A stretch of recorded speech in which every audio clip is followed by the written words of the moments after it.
एक ऑफिशियल सदस्य नहीं था जब 12 मार्च 2024 को आप लोगों ने सर्वसम्मति से ये प्रस्ताव पारित किया था कि शहर में 20,000 लीटर पानी निःशुल्क हर घर को मुहैया करना। मैं इस बात पे आने से पहले एक थोड़ा सा जो इसका ऐतिहासिक परिप्रेक्ष्य सदन के सामने रखना चाहता हूँ। मैं उम्मीद करता हूँ कि आप मुझे 2-3 मिनट का समय जरूर दें। वर्ष 1987-88 में इस देश में एक बहस शुरू कि इस देश का जो लोकतंत्र वो सिर्फ 795 सांसद और 5,500 चुने हुए विधायक चुनाव, उसमें एमएलए भी और एमएलसी। तो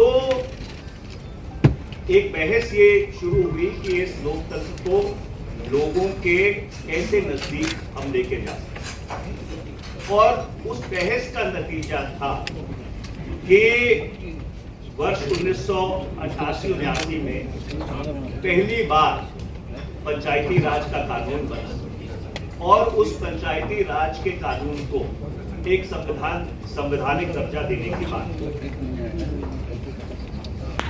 1989 में वो कानून राज्यसभा में गिर गया और उसके बाद आम चुनाव हुआ। जब 1991 में दोबारा से कांग्रेस पार्टी की सरकार बनी तो सर्वसम्मति से ये 73वां और 74वां संवैधानिक संशोधन पारित किया गया, जिसके तहत ये सुनिश्चित किया गया कि जो नगर पालिकाएं, म्यूनिसिपल कॉरपोरेशन है, पंचायत है, ब्लॉक समिति है, जिला परिषद है, उन सबको एक संवैधानिक दर्जा दिया जाएगा, जिससे कि उनकी जो स्वायत्ता है और जो उनकी मान्यता है उसको बरकरार रखा जाए, उसके ऊपर कोई आंच ना। जब मैंने अखबार में ये पढ़ा कि प्रशासन ने एक नजरिया लिया है जिस के तहत उन्होंने जो सर्वसम्मति से इस सदन ने एक प्रस्ताव पारित किया था उसको खारिज किया है, तो मेरे मन में जरूर एक सवाल उठा। और क्योंकि मैं उस प्रक्रिया के साथ संबंधित रहा था जब ये कानून और ये संवैधानिक संशोधन हुए थे, कि कोई ना कोई जरूर प्रक्रिया होगी जिसके तहत प्रशासन इसमें हस्तक्षेप कर सकता है। ये बात दूसरी है कि सदन की एक राय हो सकती है, प्रशासन की दूसरी राय हो सकती है। जैसे सदन को अपनी राय रखने का अख्तियार है, प्रशासन को भी अपनी राय रखने का अख्तियार है। और फिर जब मैंने आपके इस कानून को संज्ञान में लिया तो इसकी धारा 423 है जो मैं पढ़ना चाहता हूं, क्योंकि सवाल निःशुल्क पानी का है, सवाल फ्री पार्किंग का है, सवाल इस सदन की स्वायत्ता। जिस सदन के सभी सदस्य हैं, चाहे वो किसी दल से संबंधित रखते हो, भाजपा से हो, कांग्रेस से हो, आम आदमी पार्टी से हो, चाहे नामजद सदस्य हो, इसमें सभी इक्वल स्टेक होल्डर्स हैं। और वो 423 ये कहता है कि जिसके तहत इसको खारिज किया गया है कि